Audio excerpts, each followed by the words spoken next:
Good evening. It is Wednesday, August 31st, 2016. My name is Jacob. And I'm Danielle. And I'm Max. And we are the Proteus Podcast. Ideas in all shapes and forms. Well, good evening, gentlemen. Good evening. How Good are you evening doing? indeed. Yeah, so thank you all for recording today, a Wednesday, an auspicious Wednesday at An that. auspicious Wednesday at that. Aside from the normal recording time of the Tuesday. Yeah. But this week's been crazy, getting ready to go to Texas to visit you guys. Oh, yes. So, y'all are having the rain, which is good, because otherwise I would feel out of place coming from Seattle. Yeah, I think your weather came here to get ready for you to be here. You know, we've barely had any rain at all for like the past month. Yeah. Lucky you. I'll bet you can mow your grass up there. I can't mow. It's just a constant dampness here. Yeah. So I was talking to someone that said that the Weather Channel says there's this weird weather formation over the Four Corners area that's sort of vacuuming warm, moist air out of both the Gulf and out of the Pacific, and it's creating all this wet weather in the southern United States. You know, not like you guys can't use it, though. Yeah. Apparently, Montana's suffering a heck of a drought right now. Yeah. Montana's a bit dry. Yeah, that's not good for them, but, you know, it'll get there. Well, at least you guys are getting the wetness. Yeah, it's practically verdant here. It's kind of weird. It's quite scary, actually, looking up at the hills and going, I don't remember them being that shade of green a few months ago. Where's that brown they're supposed to be? Krista, my lady, she's going to come down with me, and she's going to see how green Alpine is, and she's going to be like, wow, you said this place was a desert. It is. I'll show you some desert stuff. Some cacti. Look, I have a rock and a cactus. Look, here's a rock and a cactus in what is normally a dry gully. Mind the frogs. Mind the frogs, which I don't know where they came from. Yeah, they're those miracle leather frogs that rehydrate and become frogs again. Well, that or you're digging with a backhoe and you run into a whole nest of them, and they. So weird. Yeah, you're digging somewhere and you go, oh look, what are those? Oh, it's a bunch of frogs or toads or whatever you want to call them. Whatever they Amphibians. Yeah. So we're leaving here bright and early tomorrow at. We're waking up at 4:30 a.m. Ooh, yuck. And we're leaving for the airport at 5 a.m. Ooh, yuck.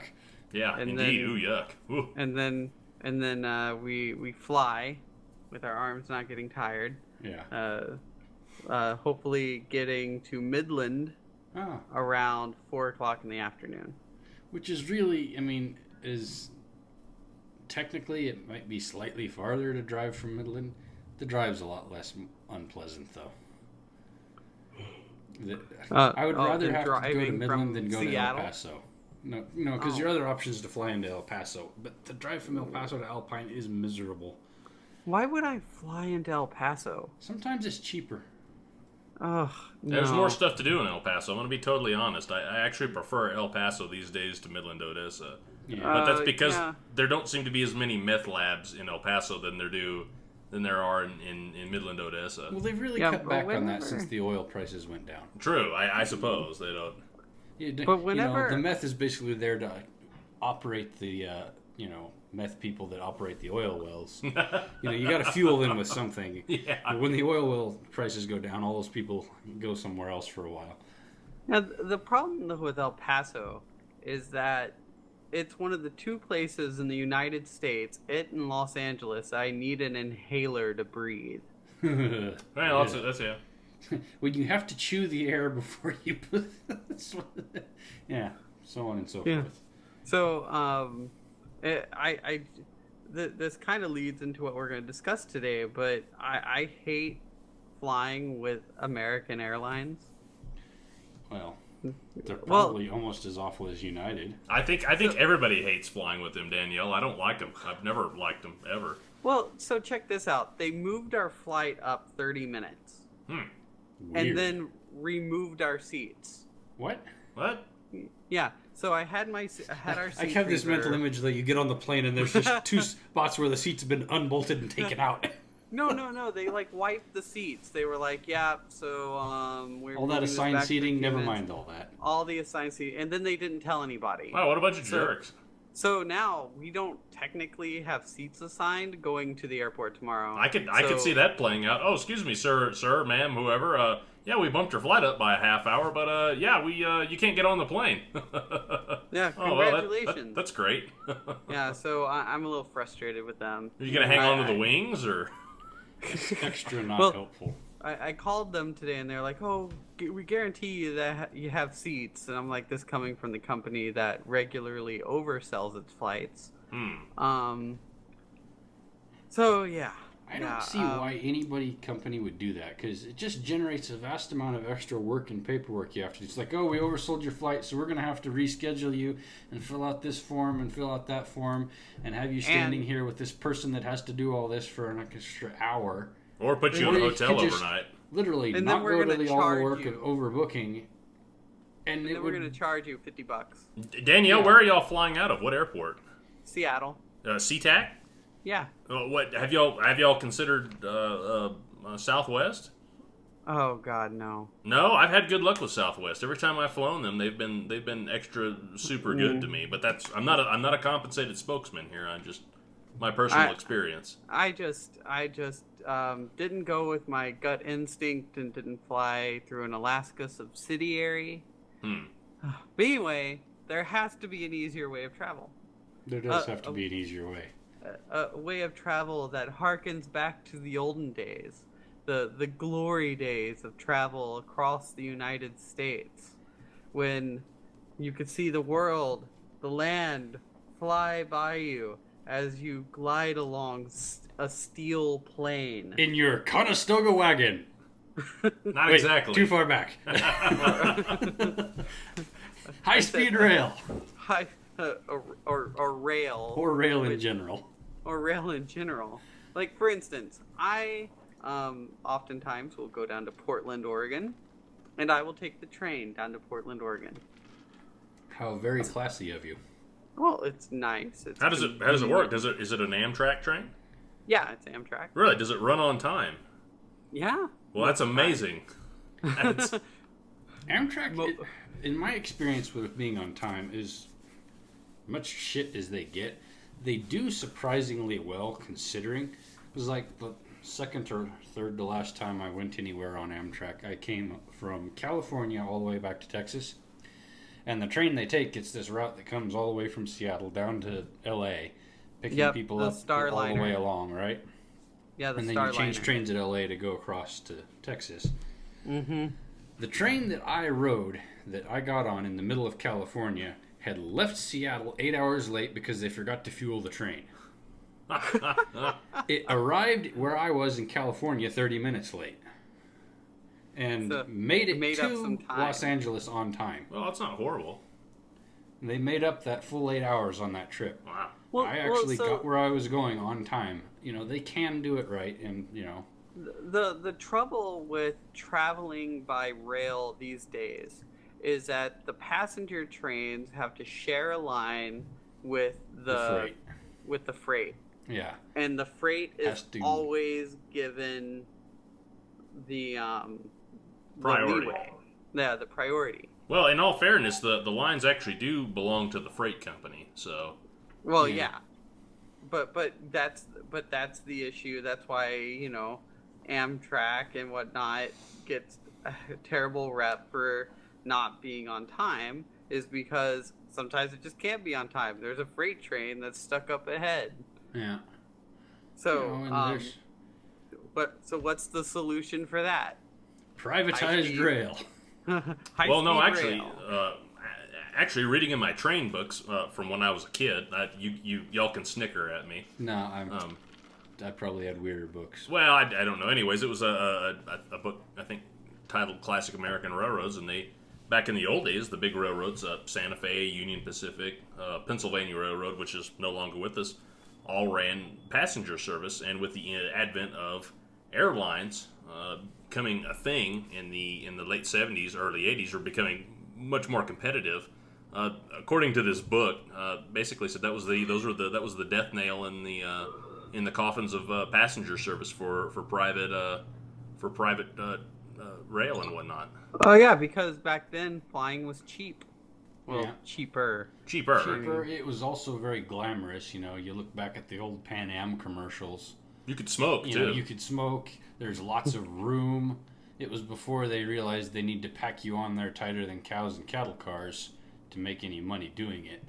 Mm-hmm.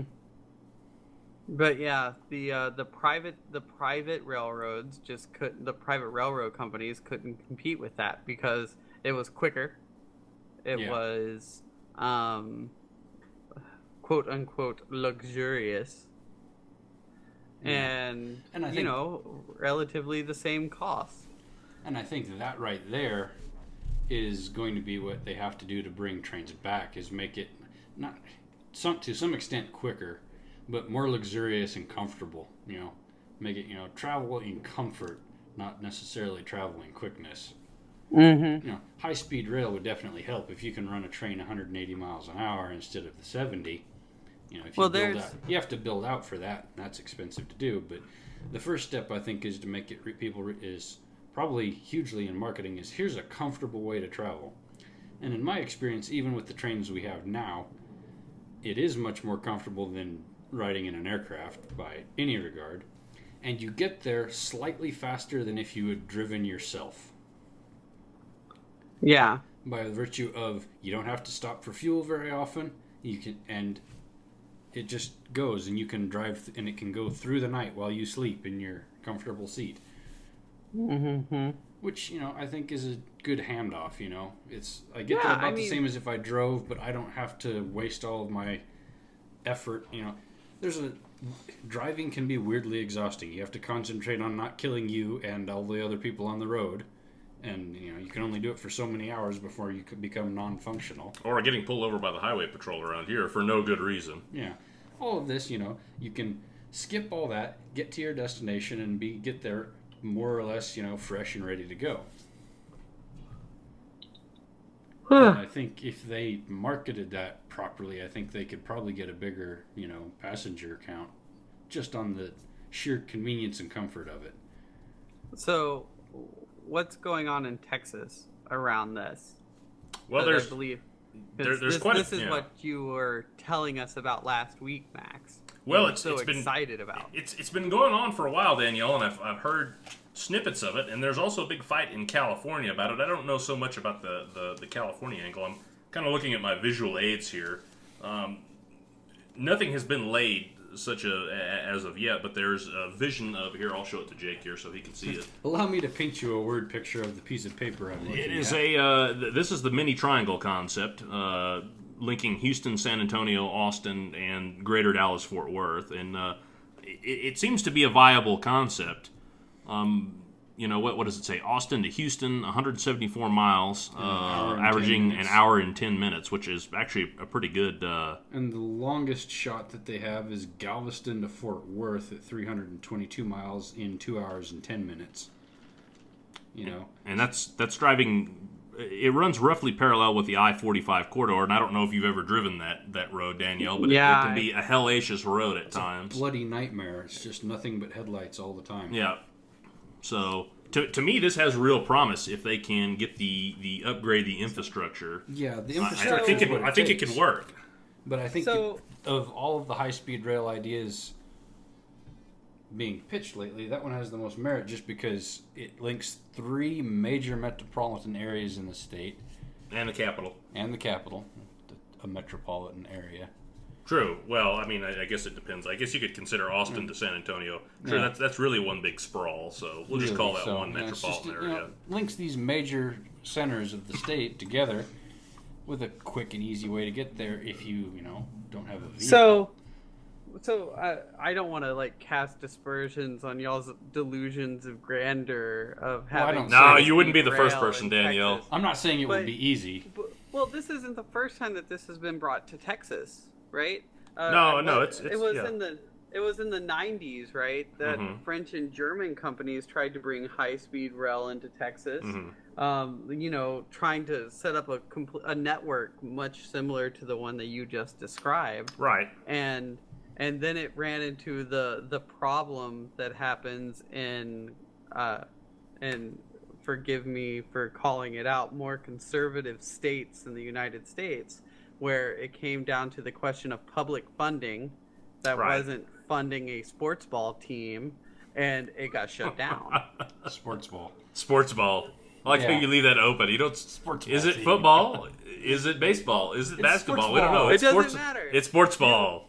Hey, if you want to bring a sports ball team to a metropolitan area, sure, taxpayers are more than glad to go, yeah, we'll pay for that. We'll help pay for that studio or that stadium because we love the sports ball. Yeah. But you know, high-speed rail. Well, I think if you gave infrastructure. I think if you gave people around here or in that part of Texas a good taste of it, and I don't mean the poo sandwich taste of it, but if you got it done right Like, and they I got a think- good taste of it, I think they might want the whole sandwich. If it was me just trying to do this, I would propose to build the San Antonio Austin links first. That's the shortest link, and it's two major areas, and let people ride it back and forth between San Antonio and Austin. That's literally Okay. gonna turns it into.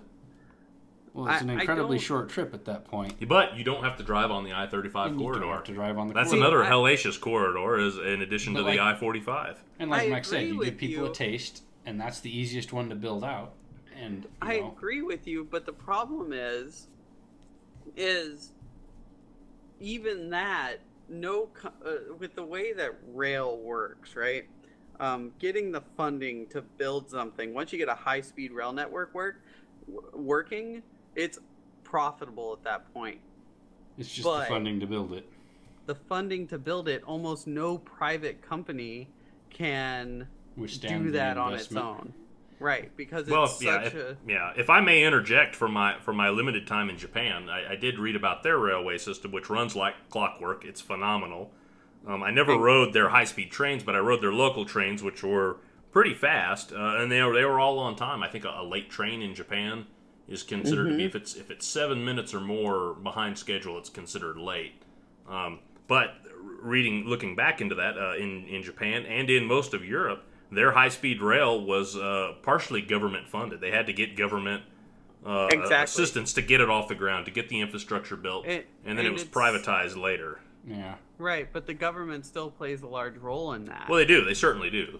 But that's the thing, is that in order to have like a high speed rail project happen in America, and this is why I don't think it's like, I think the idea of it is appetizing to most Yeah. people. Like most people are like, oh, Los Angeles to San Diego, 180-mile-an-hour train, and I can get there in like an hour and not have to deal with that traffic. Yeah. That sounds amazing. Yeah. But then they're like, oh, wait, I have to pay taxes into this? Yeah. Honest. And sadly enough, I think the money is the easy part. Because the other battle you have to fight is the not in my backyard. I don't want another freaking train track coming through my See, neighborhood. I actually think that's the easy part because, for instance, right now, there is a high-speed rail service project happening in California, in between Los Angeles and San Diego, and there's this initiative was kicked off by Obama in 2009, and many conservative states turned down the money. And California got all the extra surplus, and they're expected to have this high-speed rail completed by 2029, Wow. which is quite a bit of ways. Yeah, that's a... My theory But, is you know- they've got these giant 4-lane highways with the median in the middle. Just build an elevated one right down the middle in between the lanes. Right. You could but, do that. Sure, The it's thing is nasty about- to build, but once you've got it built, it's you don't have to fight any eminent domain and right-of-way problems. Well, and I have a thought about that too, but what it comes down to, though, is that what's turned down these high-speed rail projects in Texas and a lot of other parts of the country is it came down to the politics. It Yeah. came down to people going, this is public infrastructure that we don't want to spend money on. Well, wait until they And- get it built in California, and then Texas will be, oh, well, we want one. We can't let California have a cooler train system than us. True.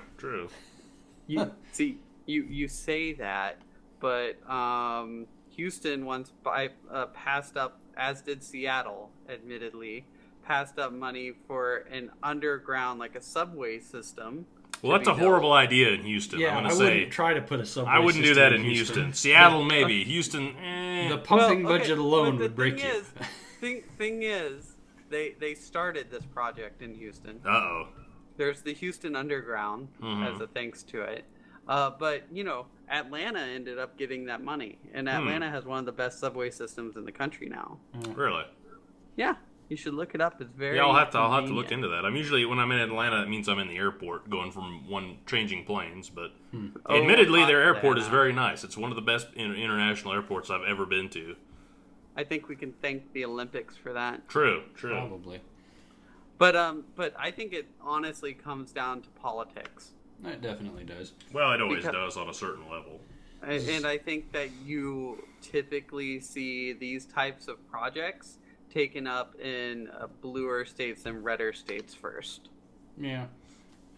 While we were looking into information for today, we ran into an article that Monday, Amtrak revealed that they've contracted to a French manufacturer $2 billion to bring 180 mile an hour high speed trains to link Washington, New York, and Boston, and it's supposed to be done by 2021. Which would be interesting. And what are they the considering contract's high in place. speed? What? What are they considering high speed? 180 miles an hour. Okay. And you're talking about Washington, D.C.? Yeah, Washington, D.C., New York City, Boston. Yeah. The And the that major would be eastern cool. metroplex. But also, there has to be, well, Amtrak is a government company, is it not? Yeah. Like, Amtrak is ran by the government. So that's another statement of, look, that's where the money's at. Yeah. But to counter that, though, let's look at the privatization of high-speed rail. Let's look at our good friend who thinks that we're all within a gigantic AI program, Elon Musk. Have you heard? Are we going to about talk his... about the Hyperloop now? Yes, we're going to talk about the Hyperloop. I don't want to talk about the Hyperloop. I don't know enough about it. I know enough about how the Hyperloop can kill you instantly to think it's a bad idea. Wait, what's wrong with getting from Los Angeles to San Diego in 30 minutes, Jake? For Nothing's $34. wrong with that. The fact that $34. a motivated person with a ball-peen hammer could kill everyone in it is what bothers me. But you have the bullet trains or the mag trains in Asia. Not even that... There's a simple physics concept called the vacuum gun. You should look up on YouTube. You can basically use nothing but the power of the air around you to fire things at the speed of sound. That's terrifying. Okay. And the we're not Hyperloop is talking basically about... a giant version of that. But we're not talking about how to kill everyone, Jake. We're talking about essentially mass public transit in the United States. I'm all for mass public transit. I'm not for the Hyperloop because the physics don't work. But what if they did work? Yeah, but we're not going to miracle them into working. There's fundamental things we're not going to... It's beyond materials science as we know it and foresee it to be in the next 100 years. I'm just saying. I love the idea of being able to make these journeys that quick, but there's some serious issues with the physics.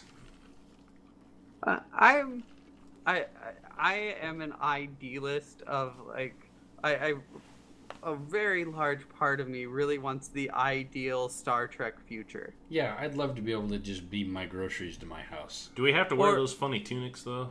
Yes. No. Yes. No, it's no. too late. We're already committed. We're wearing the tunics. Really? No. Not unless you can commit to Hyperloops, Jake. There's no Hyperloop in Star Trek. It's all transporters. I would rather No, get my it's atoms not. scattered than get in a Hyperloop. No, there's a couple episodes in both the Next Generation and DS9 that talk about that not everyone has access to transporters on the planet, and most people have to use shuttles or other forms of transportation. Shuttles. That's an aircraft, basically. Still not a hyperloop. But anyway, back to the current day, I think that you have to dream big, and I think for Americans to really consume this idea, We have they to go have crazy. to see. Yeah. Yeah, you have to go a little bit crazy, and you have to have some larger than life private figures that are leading the way. Yeah, and I then think that Oh, could go ahead. easily be where the funding situation comes from, because there's enough people in this country that have a net worth in the excess of multiple billions of dollars that could literally just say, I'm going to devote a third of my fortune to building a high-speed rail system, and just do it. You know, if they felt like being, the most hated and most loved person in America at the same time, they just say, I'm going to buy this country a high-speed rail system, start building over there, I want it to go from here to there. Because there are people in this country that do have that kind of money. Amtrak spending $2 billion on high speed for that area. There's easily probably more than a dozen people that have a net worth that they could say, all right, I'm going to match that, build another one from here to there. So there is a private company If they felt building like it. a high-speed rail, quote unquote. It's not true high speed in Florida. Let me see here. I have a note here about it. It will basically be the first privately owned and built rail system built in America in over 100 years. That's impressive.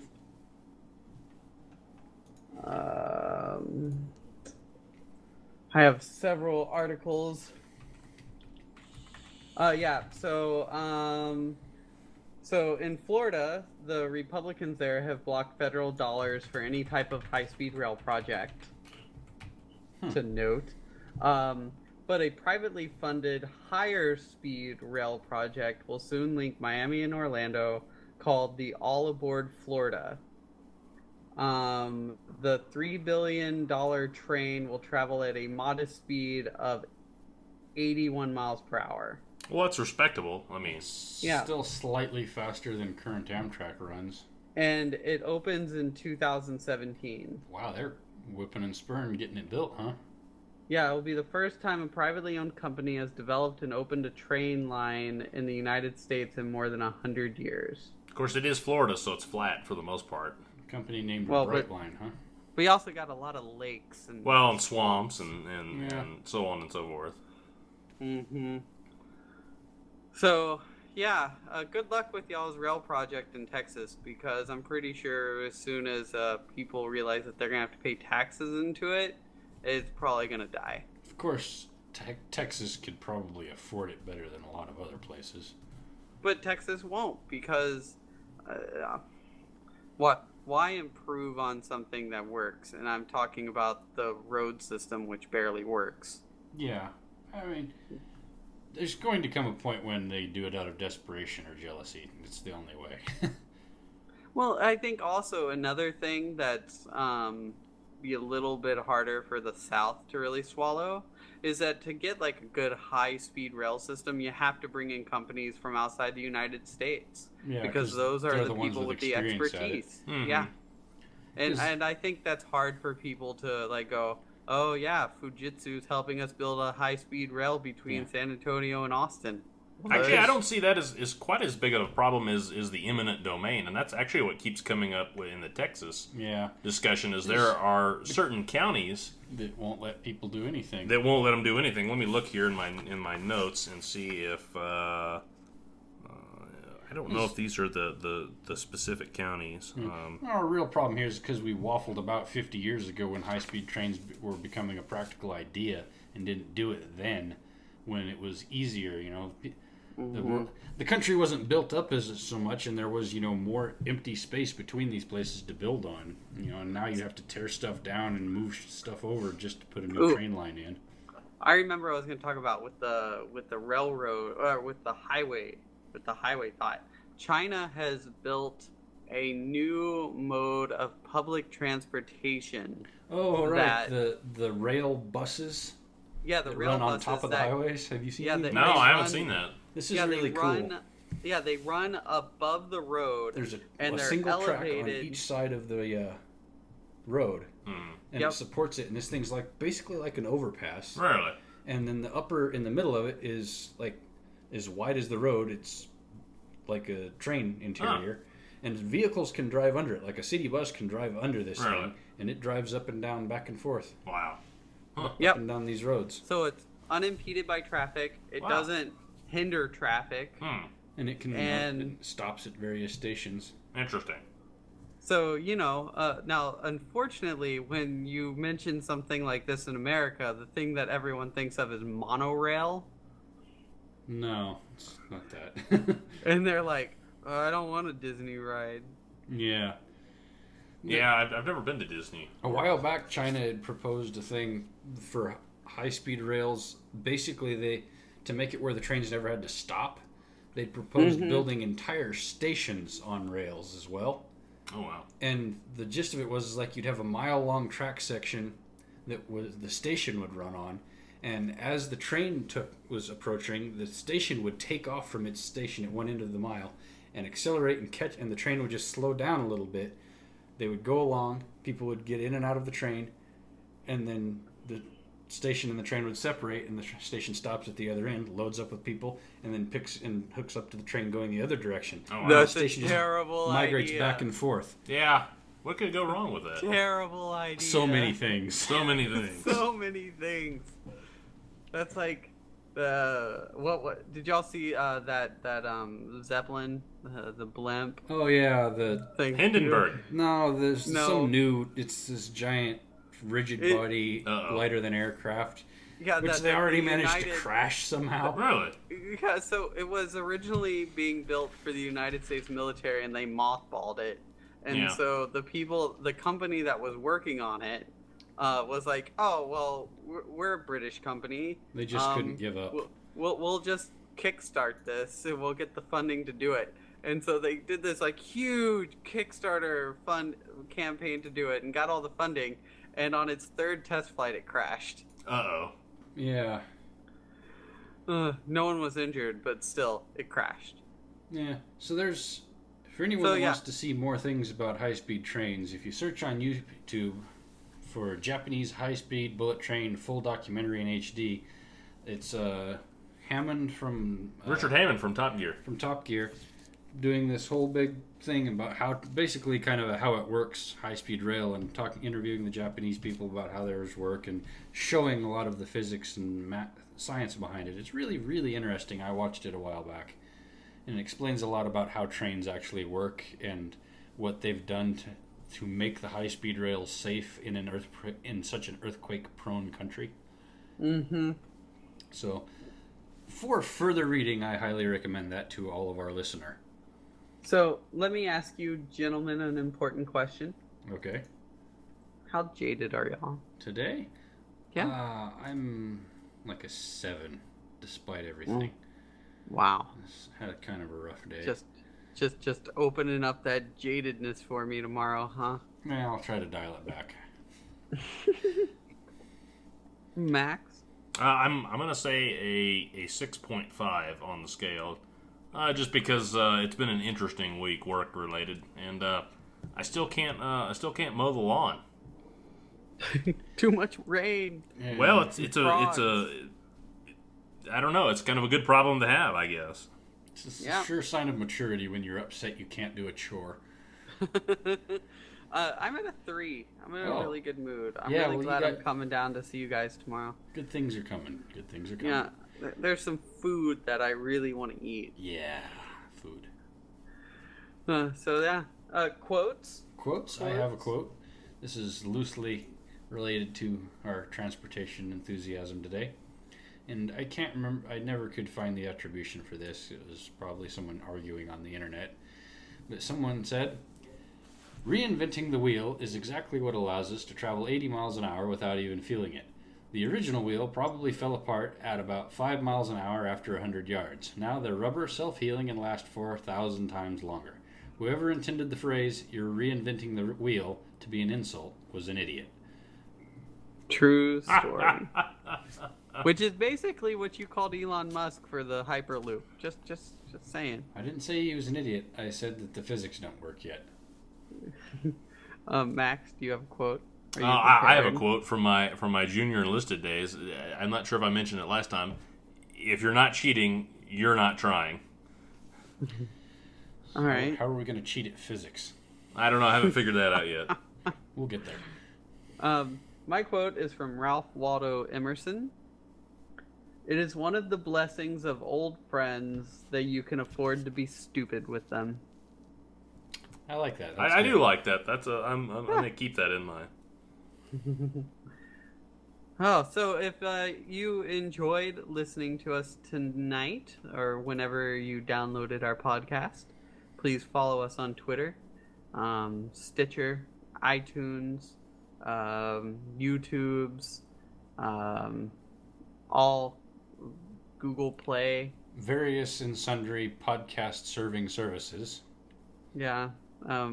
At some point we'll be on Reddit when someone puts us on there. That's not us. Yeah. Yeah. Our marketing department is very apathetic. Feel free to send us an email at proteuspodcast@gmail.com. And as always, I've been Jacob. And I'm still Danielle. And I think I'm still Max. Is that my name? Yeah, I'm still Max. And we have been the Proteus Podcast. Good night, everyone.